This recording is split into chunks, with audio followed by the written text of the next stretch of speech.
Labor's pitiful migrant news torn apart on GB News as Star rages, they have no courage. Home Secretary Shabana Mahmood has recently announced plans to overhaul the current immigration system. Chairman of Migration Watch UK Alp Mehmet has slammed Keir Starmer's Labour government, saying they don't have the courage to deal with the illegal immigration crisis. Speaking on Patrick Christie's Tonight on GB News, he said they should simply send people back to France, but they won't. What we should do, we can't, because of the ECHR, European Court of Human Rights. We must detain, then having detained, deal with them quickly, and then remove them and if necessary, send them back to France. I know they say, oh no, we can't do all that, but we can. If they are here illegally and we don't give them asylum, then they should go back to France. Simple. It's as straightforward as that, if we only had the courage to do that now. I'm afraid, no government that we've gotten seen in recent years has been prepared to do that, and they won't, he said. His remarks came as they discussed the fact some Sudanese migrants accused of people smuggling, specifically in the context of piloting channel crossing boats, have been acquitted or received non-custodial sentences in recent court cases. It's not only our judges that are daft. I'm afraid it runs through the judiciary in Europe. The French are in just as much difficulties as we are, Mehmet observed.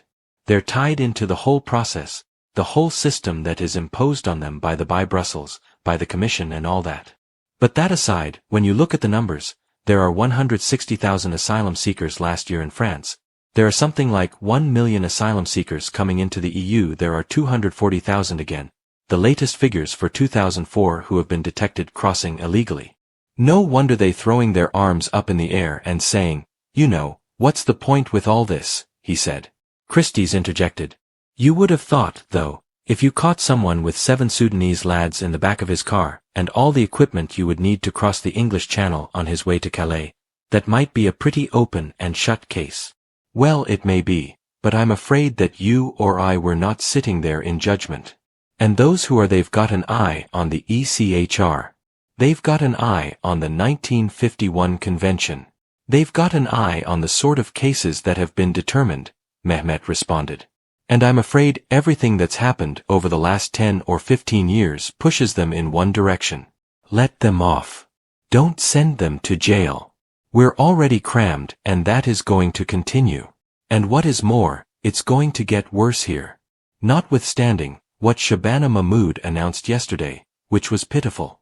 Frankly, this just shows why we can't rely on anyone other than ourselves. The French haven't deported any of these people. One of them has got a banning order from France for 2 years, so that's not going to bother him. So they're just going to be back at it, right? The only thing that we can do as a country is deport these people ourselves when they get here, he insisted.